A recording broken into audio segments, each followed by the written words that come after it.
Hello everyone and welcome to Shelby This Week. On today's newscast, a chief's offer turned down, a new trial on a kidnapping case, and an emergency drill. All this plus much more, but first. The Shelby Township Police Department's Captain Steve Stanberry had a week to consider accepting a job offer of police chief by the Board of Trustees.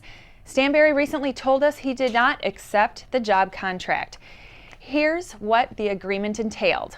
It was the same exact contract that was given to the previous chief, Roland Wolkers, who retired recently. A starting salary of $92,500, an increase in October, and another increase in January 2015 if employment would be lengthened, since it's a one-year contract. Stanberry stated if he accepted the offer, it would be a pay cut. The 22-year veteran of the department gave the board a counteroffer. The following statement from Supervisor Rick Stathakis pertaining to the captain's counteroffer. Captain Stanberry has submitted a counteroffer which the board will have to consider. The board may accept it, reject it, or offer its own counteroffer to Captain Stanberry.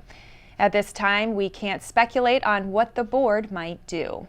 Stanberry has been acting police chief since Wolkers retired in January.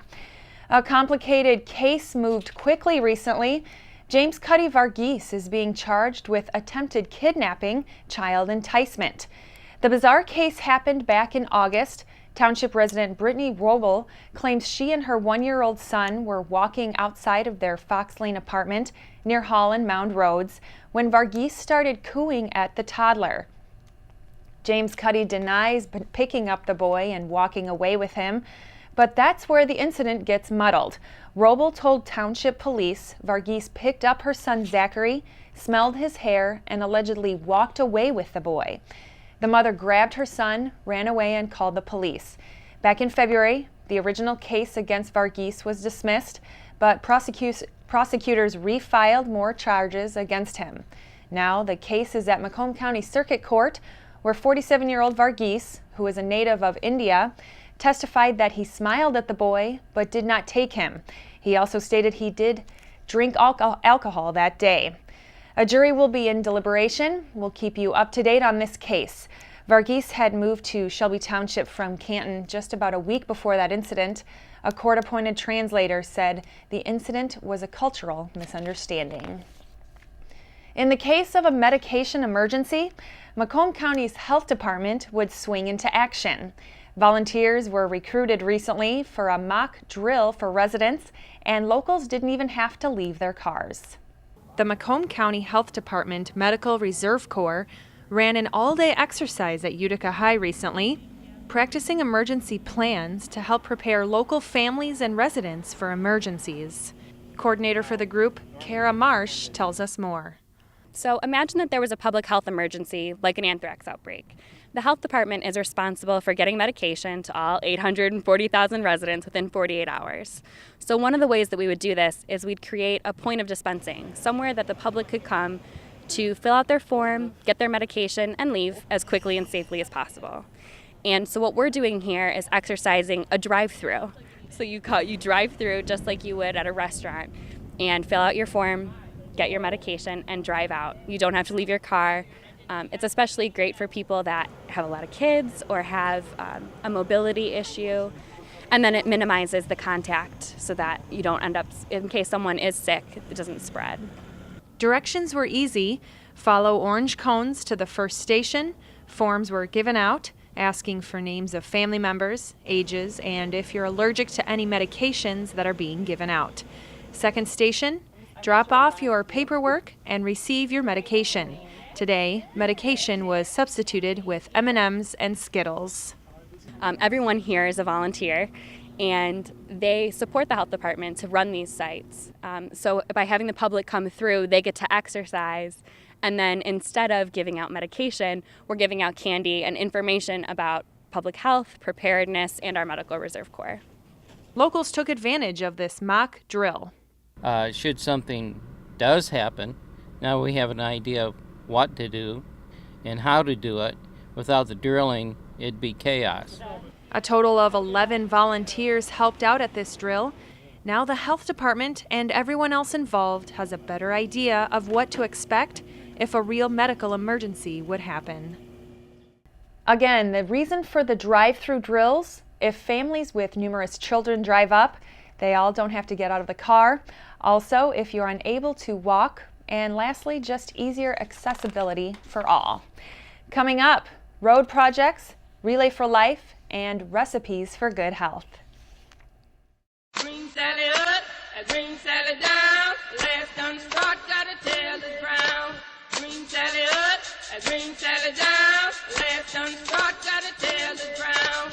Green Sally up, a green Sally down. Last done start, gotta tell the ground.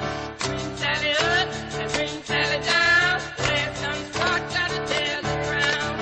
Green Sally up, a green Sally down. Last done start, gotta tell the ground. Green Sally up, a green Sally down. Last done start, gotta tell the ground. Green Sally up, a green Sally down. Last done start, gotta tell the ground. Green Sally up, a green Sally down. Last done start, gotta tell the ground. Oh, Miss Lucy dead and gone, left me here to weep and moan. Green Sally up, a green Sally down. Last done start, gotta tell the ground.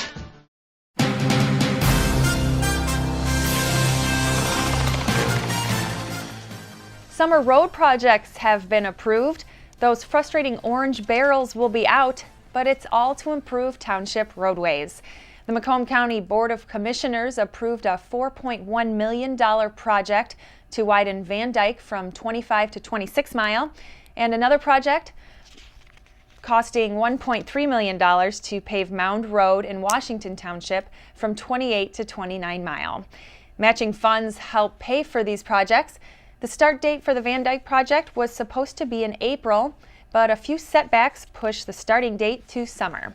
Hopes of construction to begin early June. Good news for those with impaired hearing. Residents can now request audio assistance during Shelby Township board meetings.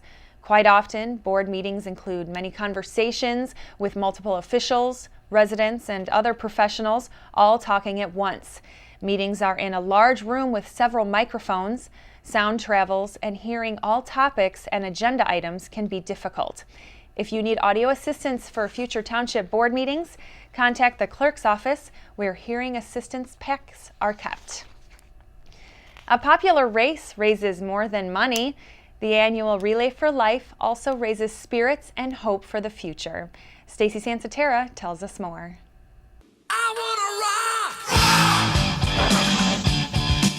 This year's theme is Rockin' Out Cancer. So we have a really fun rock and roll theme, and all of the campsites will be decorated in different ways, however they want to interpret that or what they want to do with that. So we want to have a lot of fun. The American Cancer Society's Relay for Life is a life-changing event that gives everyone in communities across the globe a chance to celebrate the lives of people who have battled cancer, remembered loved ones lost, and fight back against the disease. And Shelby Township is indeed ready to rock. We have one more team captain meeting, which is May 8th, and then we have our bank night and then the event, so it's right around the corner. It's never too late for teams to sign up. If they've been thinking about it, not sure, you can still sign up. You can always come to our meeting, find out some information, or if you are a part of a team and want to get information and see how things are going, what's new this year, what our theme is, come to the team captain meeting. We'll give you all the information, get you up to date. But right now, it's bringing in that money, fundraising. All of our teams are doing a lot of fundraisers right now, as well as getting everything prepared for our day of event. And the Shelby Township Relay is close to reaching a huge number. Yep, we are close to hitting $1 million. So within the 8 years that we've been doing Relay for Life here in Shelby Township, we are within an arm's reach of hitting $1 million. This 24-hour relay is fun for the entire family. We have a lot of fun stuff that's going to be going on day of May 17th. Throughout the day, we'll be there from 10 a.m. till 10 a.m. the next day. But we're going to have everything from a lot of entertainment with local bands, including Ozzy and Rare Form.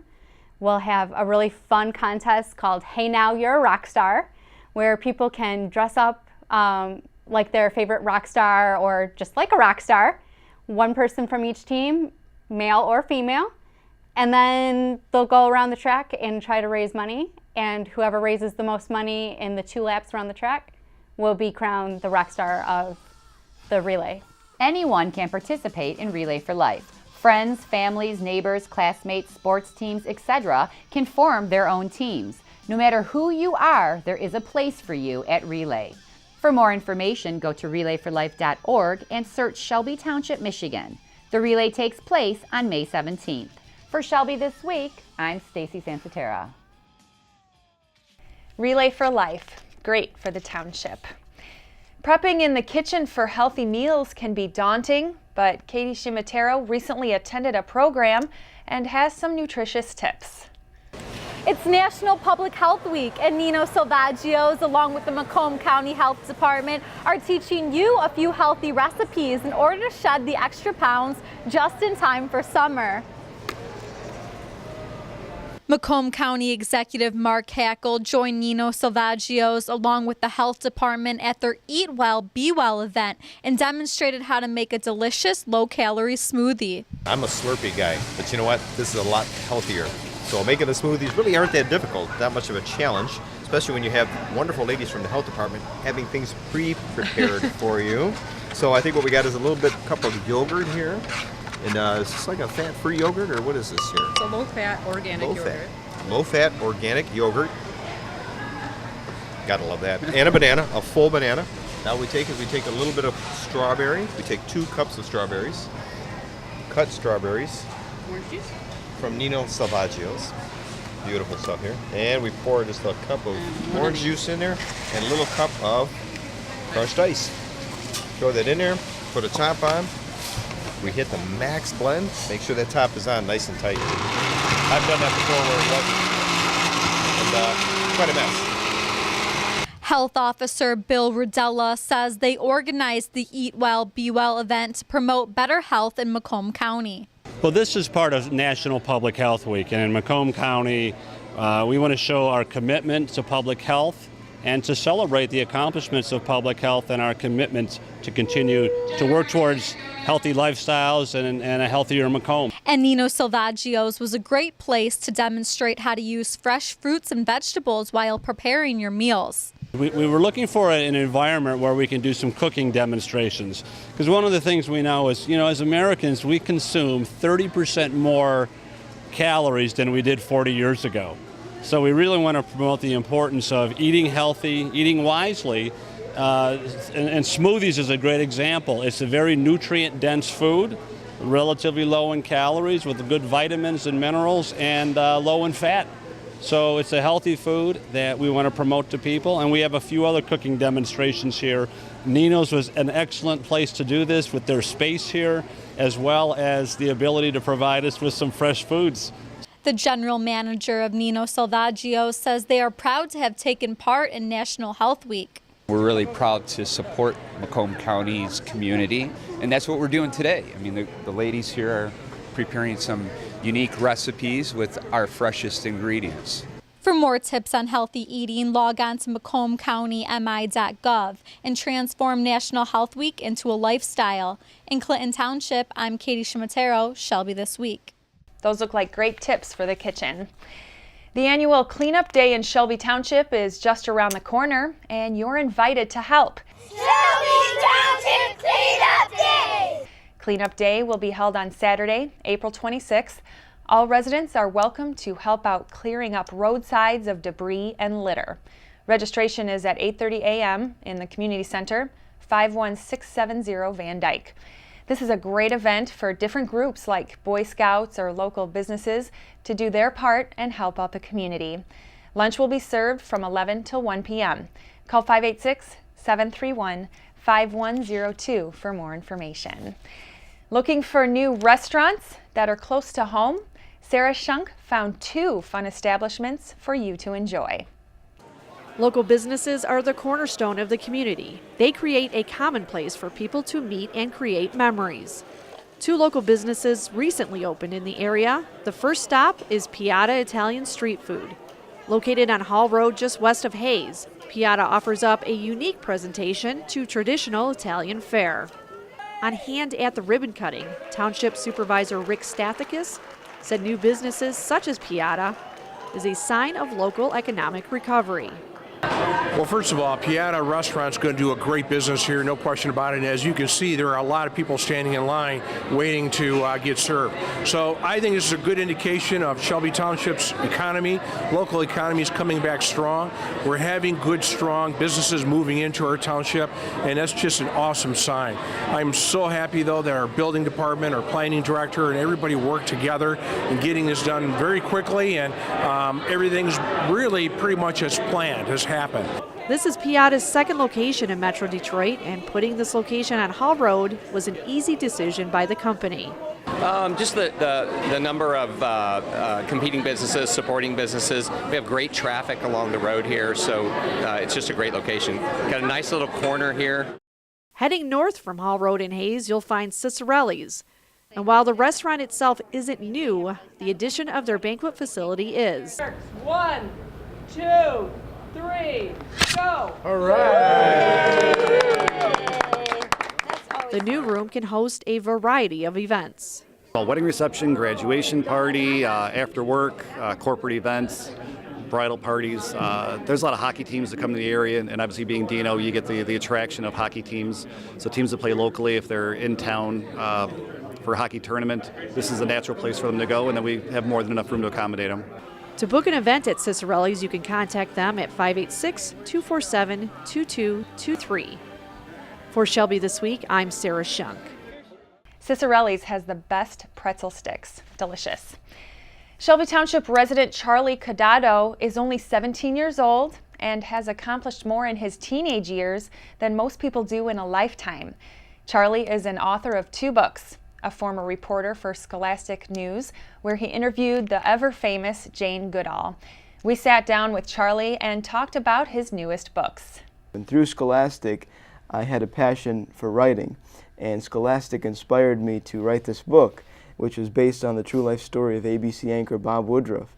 And Bob Woodruff, after his injury in Iraq, he had faced adversity, and he had to overcome adversity. Similarly, in my book, there's a fictional news reporter who does the same. He has to overcome adversity to return to broadcasting. And both books, a lot of people ask, from a novel to a children's book, how does that work? How do you go from adult fiction to children's? And the way it works is that, you've got a novel, and the theme of this novel is overcoming adversity. Similarly, the children's book has that same theme. So I follow these themes in my writing, and I try to help inspire others with my books. And I hope that that's what comes out of them. Charlie wrote Sacrifice, a fiction novel, in 4 months. He wrote his children's book, Perry Finds His Talent, in only 2 days. Charlie also talks about the creation of his own publishing house called Boundless Talents. The way that the traditional publishing works is that for every book I would be selling, I'd be making a quarter on each book. And I would be spending more time marketing the book and attending events and gas money on the book than I would be making. So I decided that I would try to do it on my own. So I started researching self-publishing houses, and the more I looked, the more I realized that I could do all this on my own. And we've already started working with some authors. We don't have anything published because we just started, but we're working with authors who have some of their works and want to get published. We've met with a couple so far, and we're doing well. Charlie didn't have anyone help him publish his books, and to have this opportunity to help others has been rewarding. Bob Woodruff read Sacrifice and put the book on ABC World News Now, and from there, sales skyrocketed. He still keeps in touch with Bob Woodruff, a native of Michigan. Charlie says meeting Woodruff was one of the best experiences in his life. He looks forward to growing his publishing house. Good news for students and parents. Eisenhower High School and the Utica Academy for International Studies were named 2 of America's most academically challenging high schools. For the 2nd year in a row, Ike was named the 30th most challenging in Michigan, and UAIS was ranked the state's most challenging high school, 39th in the nation, and 2nd in the Midwest. Ike is also recognized as a Michigan Blue Ribbon School. One of our favorite events of the year, the Library Tea Party. We recently spoke with our friends at the event.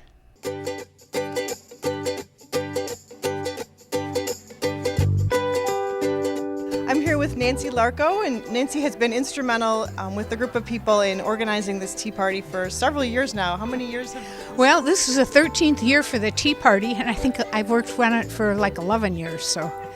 And it's quite an undertaking. How many months have you been working with your group on getting this organized? Probably about 12. Let's see. The minute you started packing away the teacups, you started planning this year. Exactly. And how do you pick the theme? We just kick around different ideas and try to get something we haven't had before. So. And then each of the tables is done by a different group in the community? Yes, we ask for sponsors and we give them a theme and they just run with it. It's all their creative ideas.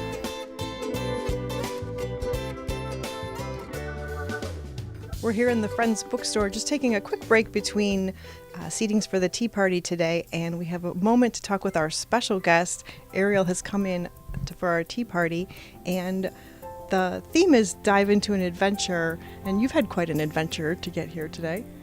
Yes, it's very far from the sea and Atlantica, although I'm on the land now.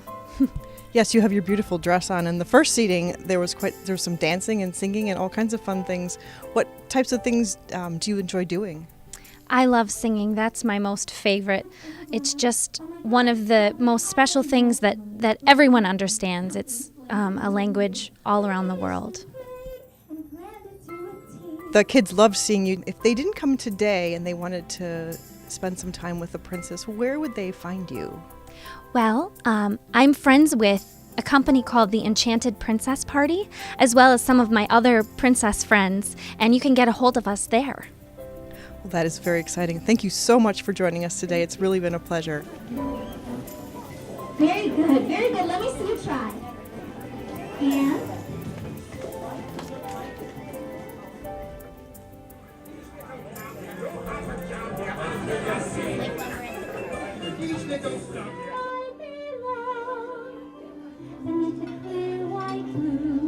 we're here this morning with a couple of our great teen volunteers. We've got a whole crew of about 25 teen volunteers here to help run this event. And you both have done this before. How many years have you been working the tea party? This is probably my 3rd or 4th year. Yeah, we've done it together every year since 8th grade. What's your favorite part of the tea party? What's your favorite part of helping out with us? I don't know, just seeing the kids really happy and everything, just to have someone serving them and them being treated like a princess for a day. So. Yeah, they're all really cute and nice, and it's fun seeing how excited they get. We'd like to give special thanks to all the people who worked so hard to put on this year's tea party. We had all the volunteers who made or purchased cookies, the teens who came in and helped with serve the event, all the library staff who helped with tickets and questions, and everyone who gave up their day to work in the kitchen and help prepare this wonderful tea. We hope everyone enjoyed this year's event, and we look forward to seeing you at our next tea party. Everyone did a great job at that library event. Up next, Fairy Gardens.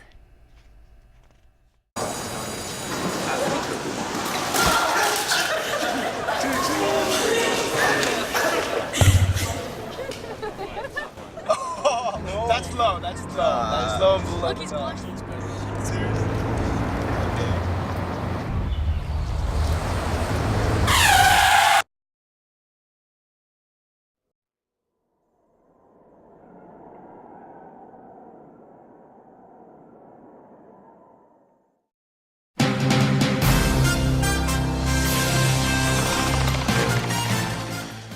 The Shelby Gardeners Club found an enchanting way to spruce up an old garden, Fairy Gardens. The Gardeners Club held a free event at Wiegand's Nursery recently. About 50 people came out to watch fairy gardener Linda Billings plant a fairy garden. We asked Linda what exactly goes into a fairy garden. Imagination mainly. It doesn't even have to have a fairy in it to be a fairy garden, but you do want miniature plants, things that don't grow very quickly, stay small, and maybe a tree, a fern, a water feature, something like that, just to play with, as if you were a little girl playing house again. But I used all kinds of flowers that I was able to come up with why fairies would use these flowers in certain parts of the garden to attract them, to use as clothing, to use as scents, to use as bedding. And so those are the flowers I incorporated into the original garden. And since then, it's just ballooned. We have so many things to play with now, and you can garden in an old shoe, or you can garden in a container, or you could bring one out into the bed of your in your home area, garden area. And Wiegand's has all that information here for you: how to get started, how to plant it, and what to use in it. Fairy gardens are becoming increasingly popular. Fairy gardens are full of miniature landscapes that give the illusion of tiny creatures living there. Fairy gardens started overseas and have gained popularity in the States over the last 20 years.